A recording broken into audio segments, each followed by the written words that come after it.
அதாவது இந்த தகரம் எதுக்கு அடிச்சுக்கிறேன்னா குரங்கு மேலே ஏறாமல் இருக்கிறதுக்காக. அதை விட்டுட்டுமா குரங்கு மேலே ஏறி அதை இதை பூரா பிச்சு கடிச்சு கீழே போட்டுரும்.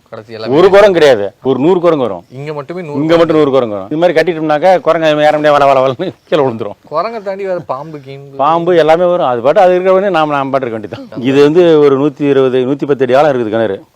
இது கல்லு பூரா கொட்டினது தான் அங்கே மலை மாதிரி உங்களுக்கு கிடைக்கிறது. ஃபவுண்டைன் மாதிரி டெக்கரேட் பண்ணி வச்சிருக்கீங்களா? இல்லை அதுவா இதை கல்லை உடச்சி நோண்டி அங்கே போட்டு தண்ணி கிடைக்காதுங்கிறதுக்காக அவ்வளோ ஆழம் தோணுன்னா பக்கத்தில் ஏரி இருக்குதுன்னா கொஞ்சம் இப்போ நிறைய வந்துருச்சு. இது எவ்வளோ ஆழம் இருக்கும்? இது வந்து 110 அடி.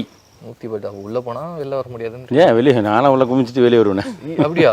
இப்போ இந்த இடத்துல பறித்து அந்த செடியை இங்கே வச்சுருவோம். வச்சுட்டு அப்படியே திரி விட்டுருவோம் கொஞ்சமாக. ஓகே, கொஞ்சமாக திரி விட்டு தண்ணியில் ஊற்றிக்கும். அதே மாதிரி அந்த செடிக்கு மட்டும் தண்ணி விடும்.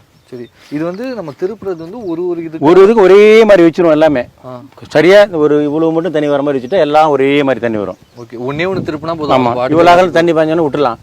இப்போ இதுல என்ன பண்ண பில்லு முளைக்குதா? இந்த பில்லுக்கு வந்து சின்ன வண்டி விட்டு ஓட்டிட்டாக்க நம்ம கலைக்குள்ளேயே விஷம் இதை அடிக்க தேவையில்லை. அந்த அங்க இருக்குதுல்ல, அது நம்மளுக்கு தான். அது வரைக்கும் தோப்புல விளைஞ்ச தானா விளைவுக்கூடிய காய் இது. நாங்கள் பறிக்கிறது இல்லாம தானா விழுந்ததை இதை எடுத்தா நாங்கள் எண்ணெய் வாட்டுவோம். இதுல தான் எண்ணெய் எடுக்கணும். தேங்காய் எண்ணெய் இருந்து எடுப்போம். Okay, super. இதுதான் நமக்கு தேவையான வாழைப்பழம். இதெல்லாம் என்னது சார்? இது மஞ்சள். அதாவது மஞ்சள்லாம் கொஞ்சமாக அந்த பயோ வீட்டுக்கு இந்த தேவையான மஞ்சள் மட்டும் நாங்கள் வச்சுக்கிறோம். அதாவது எதுவும் போடாமல், உரம் போடாமல், இயற்கையாக கொஞ்சம் மட்டும். ஆமாம், இது நமக்கு வீட்டுக்கு மட்டும். இது உள்ள கத்திரிக்காய் செடி, வெண்டைக்காய் செடி, தக்காளி செடி எல்லாமே இதில் வச்சுருவோம். அதாவது எல்லாமே மக்காச்சோளம். அந்தான ஒரு 4 ஏக்கர் தென்னந்தோப்பு. இப்போதைக்கு எல்லாமே என் காடு பூராமே மக்காச்சோளம் தான். எதனால இத்தனை மக்காச்சோளம்? இல்லை ஒரு தடவை பயிர் எடுத்துட்டோம். அரிசியெல்லாம் நிறைய ஸ்டாக் இருக்குது.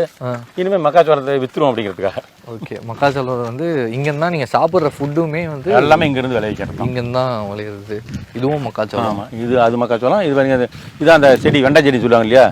வெண்டைக்காய் செடி வந்து கலர் சிவப்பாக இருக்கும். இந்த பீக்கிங் செடி, பீக்கிங்காய் செடிங்கிறது இதெல்லாம் வெண்டை செடி தான்.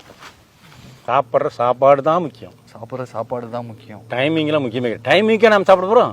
அப்படிதான் சொல்லுவாங்க, டைமிங் சாப்பிட்டுருந்தோம். வெள்ளைக்காரன் சொல்லியிருப்பான் 9 மணி 1 மணி 6 மணின்னு. பசிச்சாலும் பசிக்கணும் சாப்பிடணுமா இல்லை பசிச்சா மட்டும் சாப்பிடணுமா? பசிச்சா சாப்பிடணும். டைமிங் முக்கியம் இல்லை, சாப்பாடு நல்ல சாப்பாடு சாப்பிடணும். என்னதான் நீ சாப்பிட்டாலும் பசிச்சா மட்டும் சாப்பிடு. எப்போ பசிச்சாலும் பசி தான் சாப்பிடணும். ஒன்றும் வேண்டாம். நம்ம கூட ஒரு விளையாடிச்சு நாய் பசி தான் சாப்பிடும். சோறு படுத்து கம்மியாக படுத்துருக்கோம்.